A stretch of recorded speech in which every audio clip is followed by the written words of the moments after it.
Why is yawning contagious? Yawning is actually a deeply rooted primitive behavior.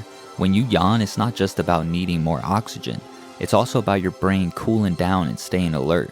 But why do we yawn when others do? The answer lies in our brain's mirror neurons.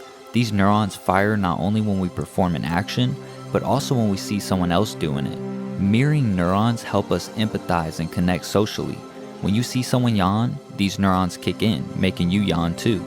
It's a way of synchronizing group behavior, promoting social bonding, and even ensuring group vigilance. Pretty cool, right? So next time you catch a yawn from someone, remember, it's just your brain's way of keeping you connected and alert. Stay curious.